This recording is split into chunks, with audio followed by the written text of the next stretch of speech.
the teaching came to me. You know, when you are brought up in an earnest way, there are moments in life that you ask, what is life? What is the source of life? Who am I? In this question, who am I?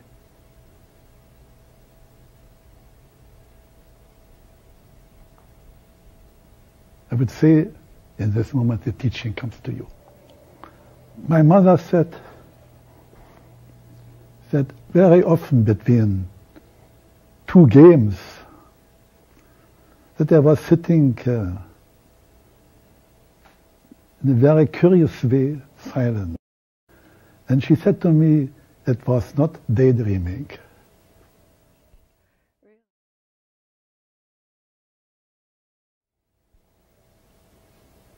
Yes, when you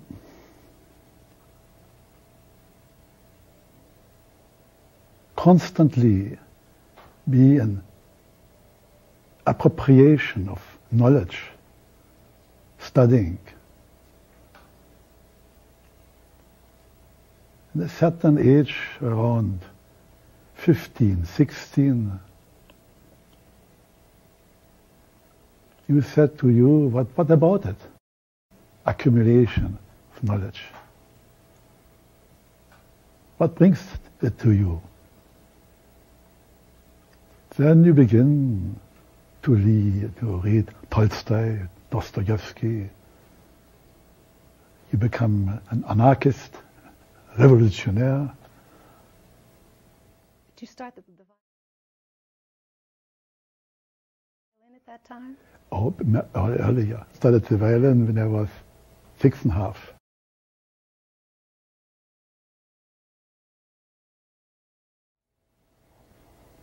In any case, not the research for a guru. I went to India to explore a society which still lives in a traditional way.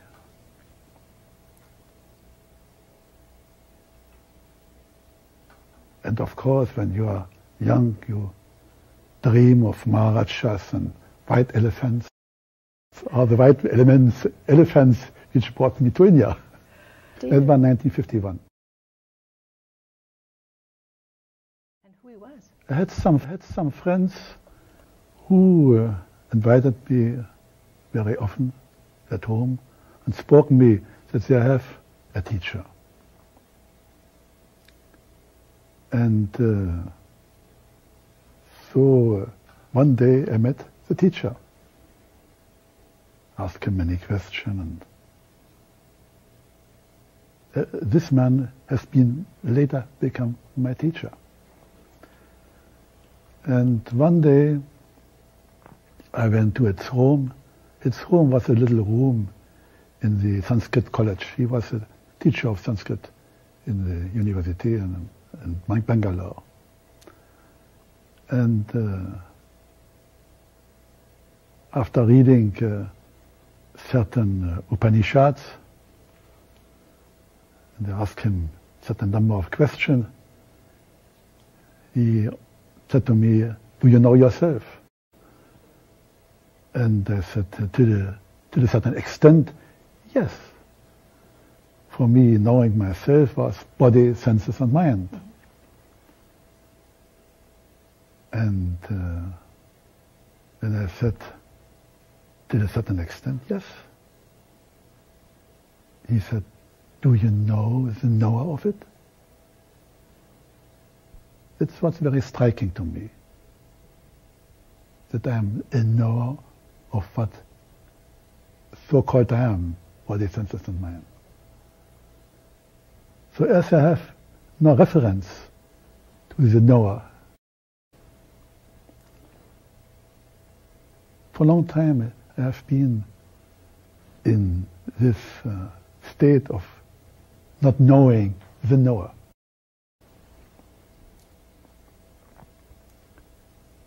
and after he has become a teacher.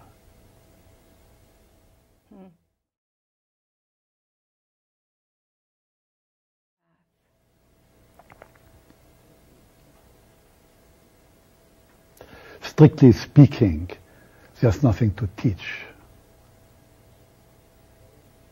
You need a teacher for science, for singing, for learning a language. But to teach you what you are fundamentally, I think the word teaching is not appropriate.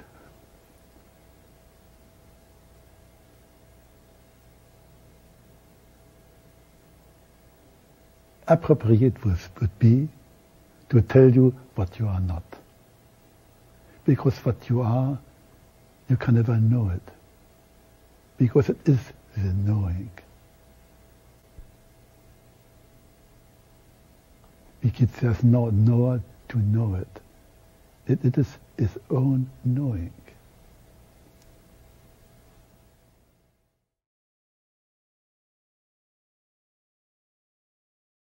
Quicker for people? Yes, there are people who can stimulate you for the inquiring what you are. That is true. That is true. So kind of what we call upagurus. It is true, but I tell you, for example, Atmananda Krishna Menon met once enlightened man. And that's all. Only once. It seems, one said, he disappeared to Calcutta. You haven't seen him anymore. So it's not the problem of duration, of how often. One meeting can be something revolutionary.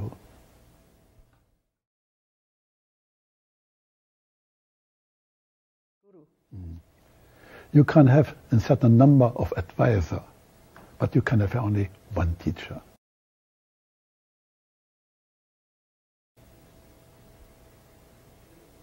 The teaching, if you still keep the word teaching, is to show you in absolutely deep way that you are not body, senses and mind, that you are the self. And in this moment, you may say, this is my teacher. But if you explore your own word, teacher, you will see you cannot find him as a person. And the teacher, he presents never himself as a teacher, because he's love, he's consciousness. So he will never take you as an ignorant, as a student. So there's a moment that you will not find stimulation in you to be an ignorant, a student. And he has not the pretension to be a guru, a teacher. So what happens when two, which are not two, comes together? Two in stillness, two free from all representation to be something, this or that. That is a kind of flame.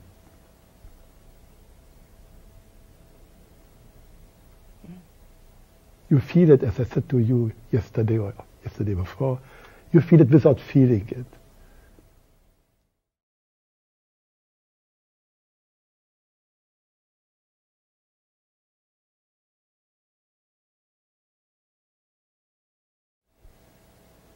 I think you can consider it your teacher for your teacher when he takes you free from yourself, free what you are not. Then you find a kind of autonomy. That is important.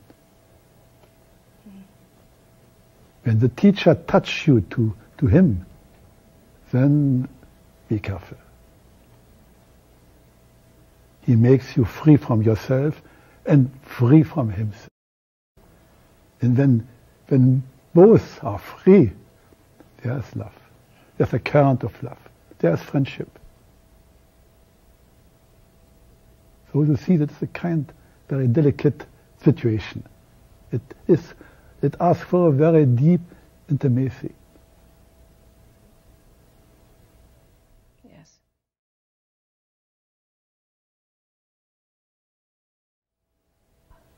We can really say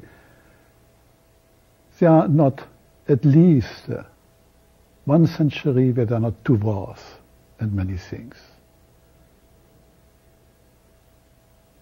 So the new age is, of course, to refer ourselves to a new way of thinking, feeling, and acting.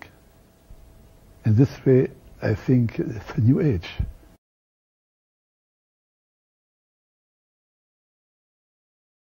Absolutely. If you can tell him, teacher, it is life. Life is a teacher.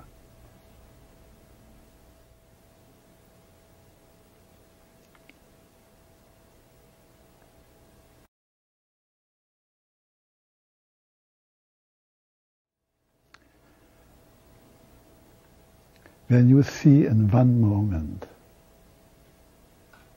that you are not body, senses, mind, that means body, senses, mind have no reality in itself, depends on consciousness, depends on your presence. Then there is a natural giving up what you are not. In this giving up, you don't give up anything, but your understanding brings to the giving up. You will find yourself suddenly in a completely new dimension. A dimension which don't emphasize the object, body, senses, mind, but which emphasize the light. That is enlightenment. In other words, more simply, in the moment that you understand there's nobody. You may occasionally be a woman, occasionally be this or that personality from this or this country. But it appears occasionally. But what you are in your totality, in your fullness, in your completeness, you are the self. You are the I am. See that you are not a person, that you are the I am, is a kind of form of enlightenment. It is very difficult to give with our language, with our representation, the quality, if we can speak of quality, what we call to come in this completely new dimension.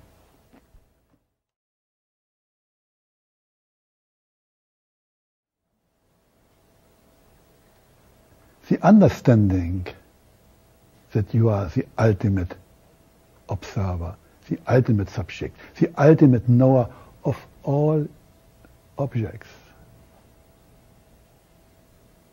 That is progressively a progression in seeing things clear. But the I am is suddenly instantaneous, because it doesn't go through the mind. Because what you are fundamentally is beyond the mind. So to deal with the mind, it is a waste of, I would say, of energy. It is why there's a direct way, point directly to the I am.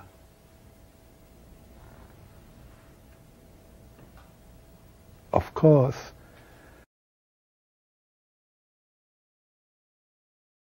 a purified body, relaxed body, is also a relaxed mind, a purified mind. And as the mind and the body belongs to your completeness, your totality, there's a kind of echo, a kind of taste, kind of perfume, but it's beyond the mind. But it's only a perfume.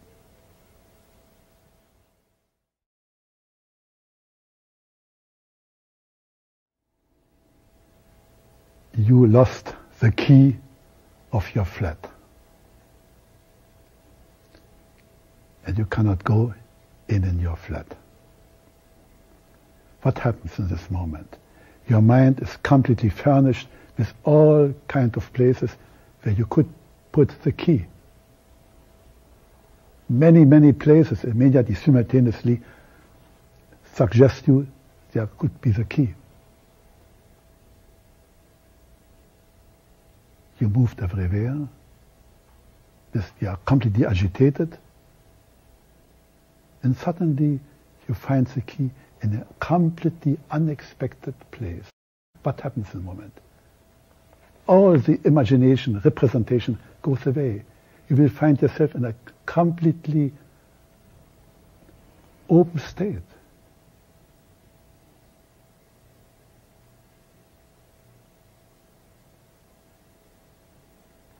In astonishment. And you are astonished. When you are completely astonished, the object which brought you to be astonished is not present. You are or admiring. Admiring, there's not an admirer and somebody admired. It is admiring. You're full. You live in your fullness, your completeness.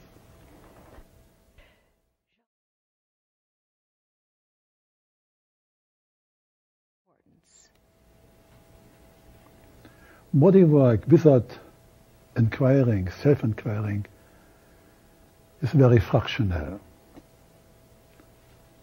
Has only a fractional value. I think inquiring and also body awareness should be together.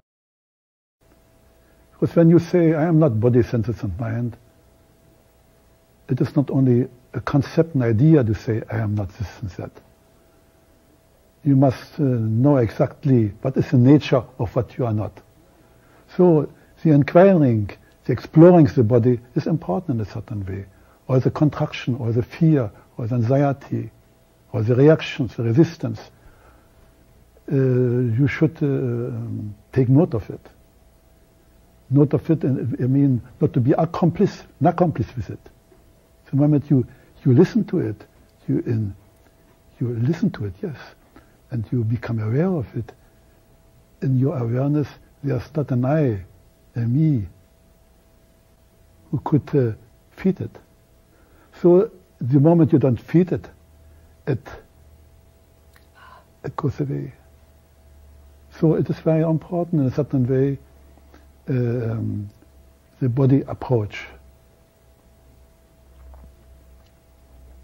And concerning the pranayama, it has for certain a kind of significance for vitality, for becoming stronger and so on. I understood it in this way, but it's not my teaching.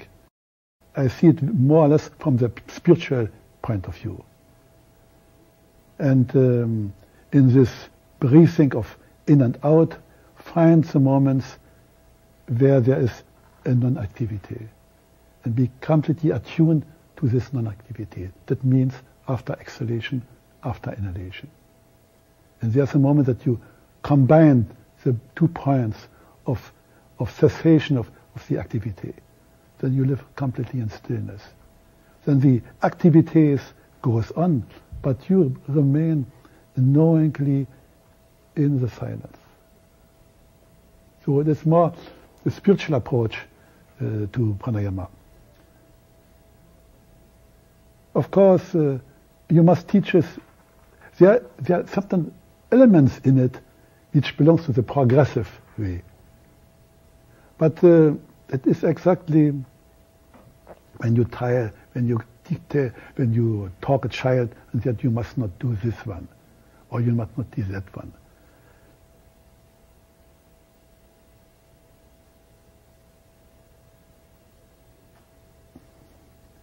it is in a certain way you give him a crutch not to do it.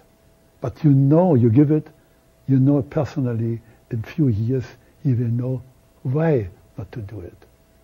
So it is here the same, exactly the same. It is more or less a help, but a very little help. So your question, I would say, the body work has a certain importance. Yes, but in this moment, the body is an object of your observation. It's not you who suffers. No one doesn't suffer. Mm-hmm. And very often suffering in the body is in non-acceptance. 50% of the pain is in non-acceptance of the body, of the pain. When the pain becomes really an object of your observation, free from the concept pain, because the concept pain, is memory. So you must really face the actual state of pain.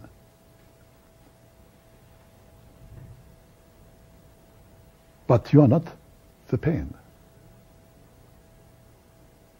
Pains point to the perceiver, but you are. It is the self which is the perceiver.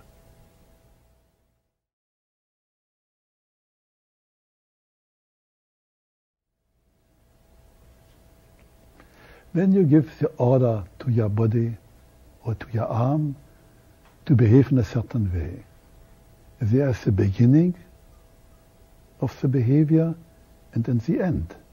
That means at the end you have accomplished the posture.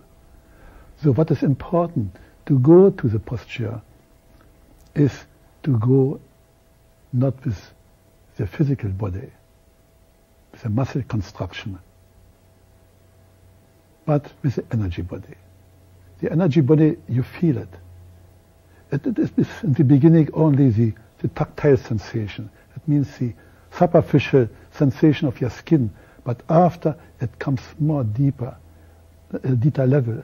And there you feel really a kind of dynamism. But you see very often when you go in the zoo and you see the wild animals, even the cat, when you see the cat, how the cat walks, it walks through elasticity.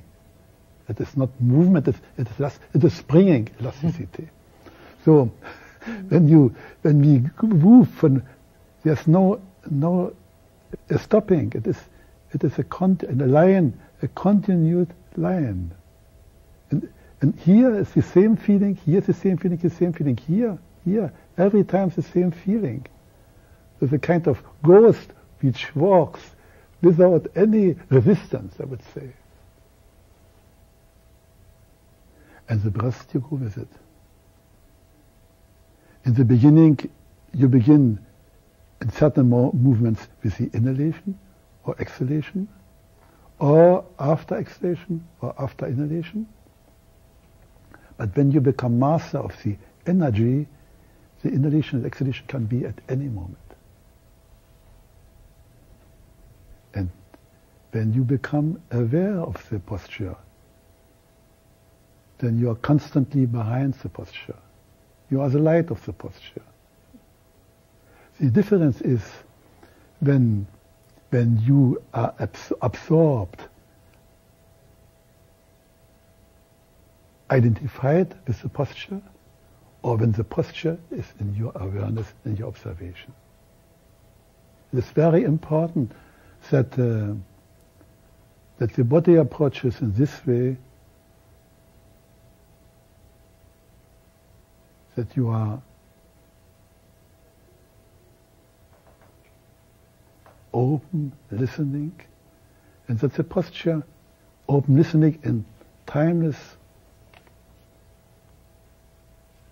in absence of time, in the timeless, that the posture is in your timeless attention, in your timeless welcoming. Oh.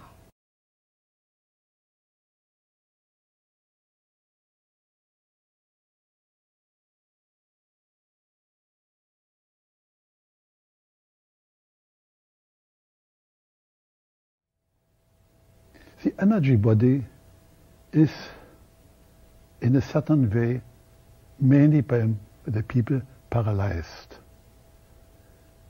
Because the reaction in our muscles and nerves are very strong, covered the energy body. So, to come really to the energy body, we must proceed first with a very deep relaxation of muscles and nerves. Then the energy body comes to life. And then it is the energy body who takes the physical body in charge. And as you have some organic memory, even in every circumstances in life, you should have this energy body present. Because it is, in Hatha Yoga there is only mechanic movements. It is only the foot body which moves.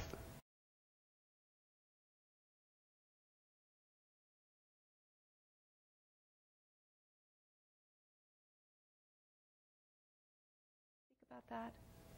Who is afraid? Who is afraid? Because in silence there's a perfect, total disappearance of the ego, of the person, of the I. The I doesn't hold anymore hold in ideas and beliefs. It is a disappearance.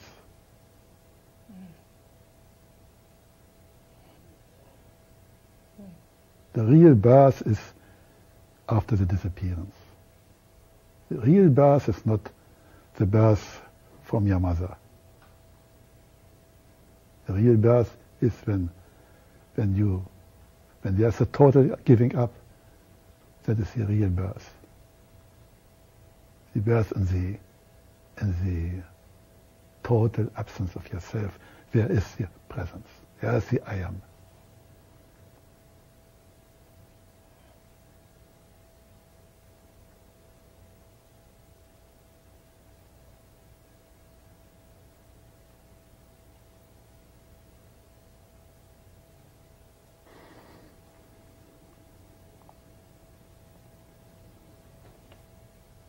It may be a very deep-rooted reflex in you to take yourself for what you are not. Education, experience, habits, society has brought you what you are. That means I don't really feel myself, what one calls general myself.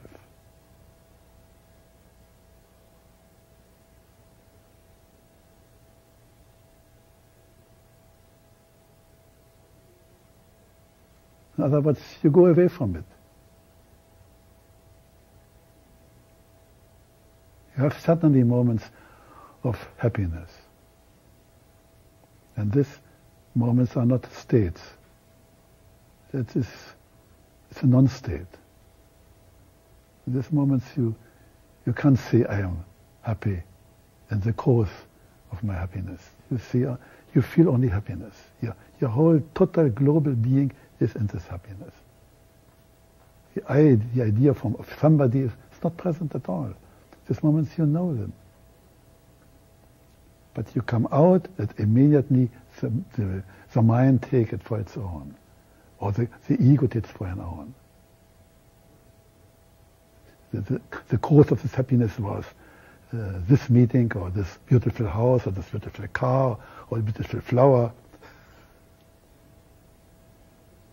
But in the moment, it is completely causeless, happiness. So when you say, I am happy, it is a state. You are not happy. Happiness, you are totally happiness. It is love also.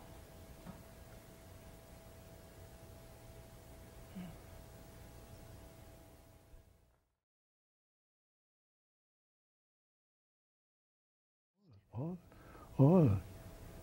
We are in the womb of our mother. We try to appropriate us, to take food, or the emotion of the mother, or the food what the mother takes. And then the child appropriates itself once out of the womb of the mother. It's a kind of appropriation. And this appropriation, which belongs more or less mainly to biological survival, creates in a certain way a subtle me, a subtle I, for appropriating the world. But it is only a useful tool. It is like our liver or our lungs. It is a tool, nothing else. You must with one you identify yourself, the child. But what is important to free oneself through this wrong identification.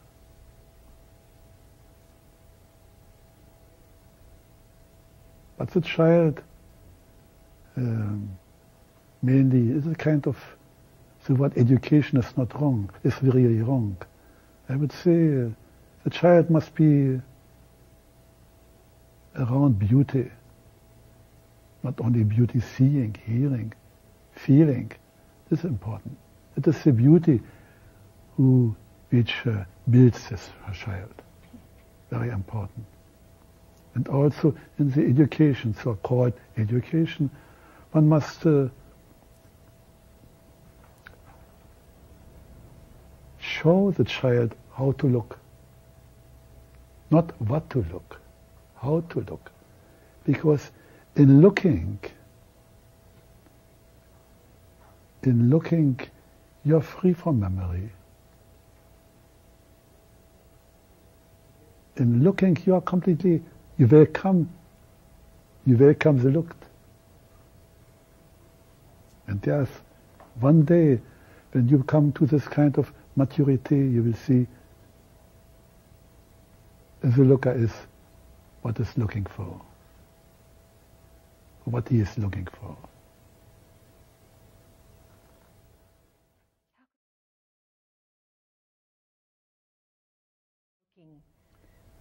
When there is only looking, without qualification, there's pure looking,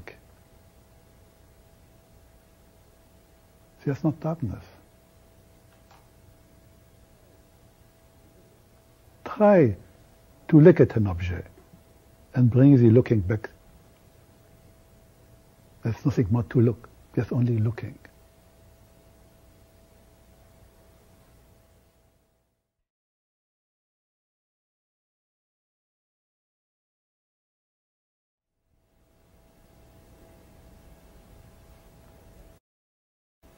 The progressive way,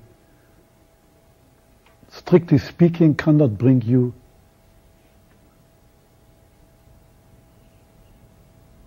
to maturity. Maturity comes through inquiring. Inquiring, who am I? What is life? What I'm looking for, really.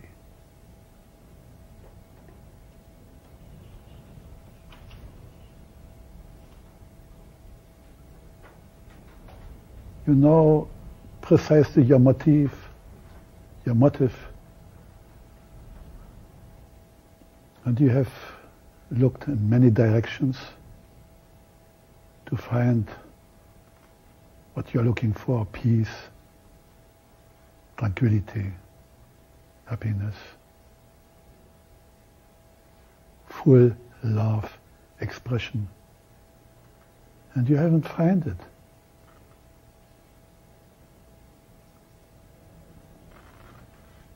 And there's a moment that you ask the question, I have not found it nowhere.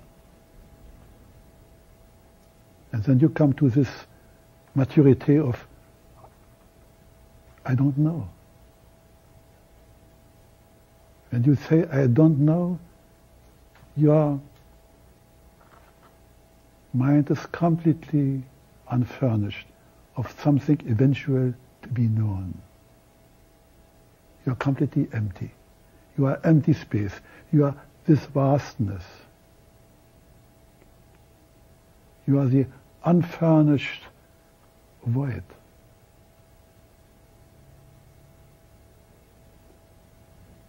And then you will find yourself in this dimension, in this objectless dimension, of this objectless beingness, awareness.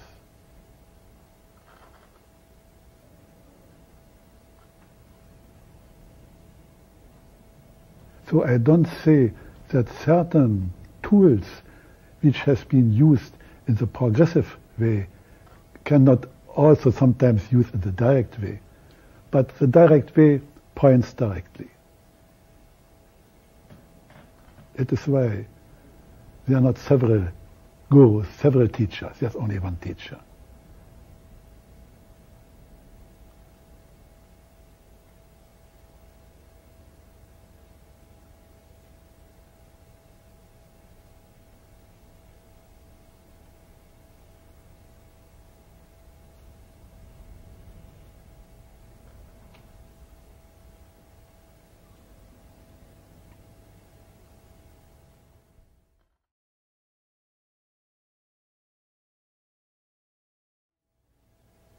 But praying for me is not asking.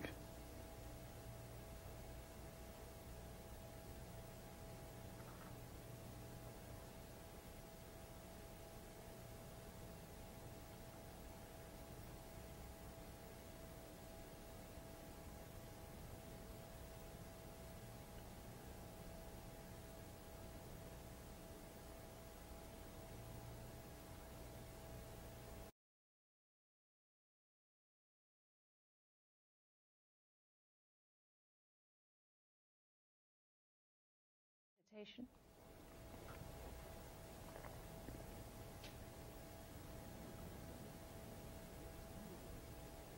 The experience what you have in deep sleep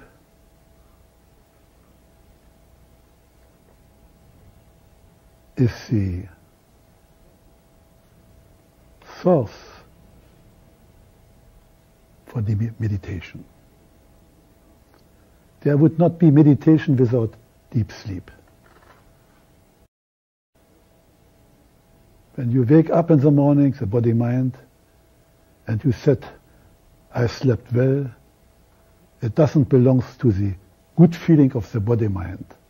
It belongs to the experience in deep sleep of peace, absolute peace. This absolute peace, which still has reflected in the body-mind, gives you the push for meditation. So when you get up, when you give yourself to meditation, you will see in deep inquiring that there is not a meditator. Because the meditator is a mind projection. And there's nothing to meditate on, because you can only meditate what you know already. So when you see it, there's a giving up. And there what remains is a current of love, of presence. Then meditation is from moment to moment, not only in the morning from 6 to 7. Yes, but when you are with your children, you don't take yourself as a mother or as a father or as an educate, somebody who educates. So when you have no representation of yourself, in the same moment you have not a representation of the child. What happens? There's a kind of coming together in love, in friendship. Otherwise it is an object relationship, because the being a mother is an object, it's a concept. And the child is a concept too. So when the concept child and mother is eliminated, there's a coming together, there's love.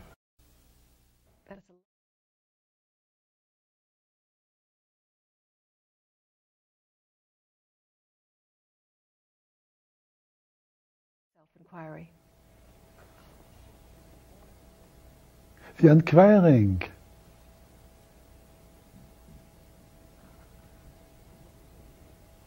is looking deeper about facts.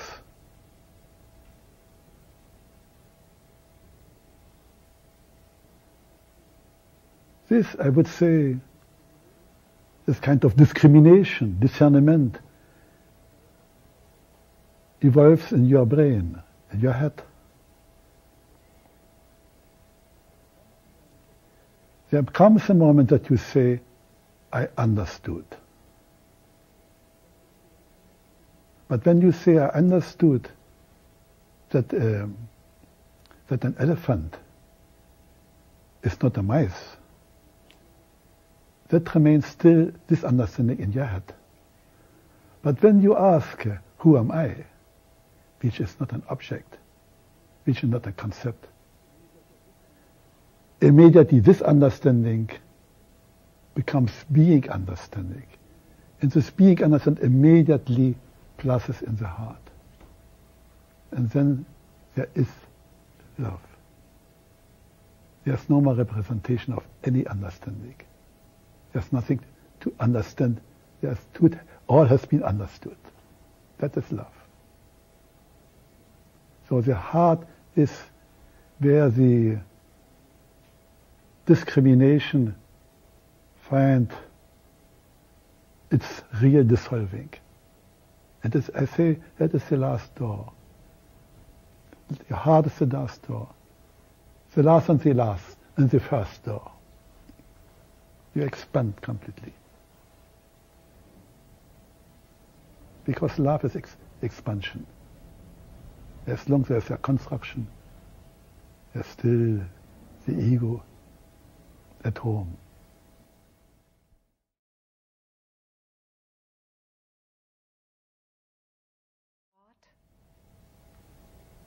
No, you should never use thoughts for the heart. Thoughts is used for understanding. It must be clear. You must have the right perspective of things. You must see it very clearly. But this seeing clearly concerns us to the question, who am I? And we can never be an object of representation. What we are can never be thought, can never be represented. So it is not an object of our understanding, as it is an understanding what we are fundamentally are. Non-object. That brings us back to the heart. And this, I would say, right thinking is right breathing. When you think right, the breathing is different. When there's fear, the breath is agitated. When there's anxiety, when there's hate, the breath is agitated. When there's love, the breath is slowly, smoothly. Joy means? Namaste means that my soul and your soul are one. That is to the neighbor, to all people we know. That is for the Guru. That is for the gods, for the Guru. To the Guru and to the gods. Jean Klein, thank you. Thank you for being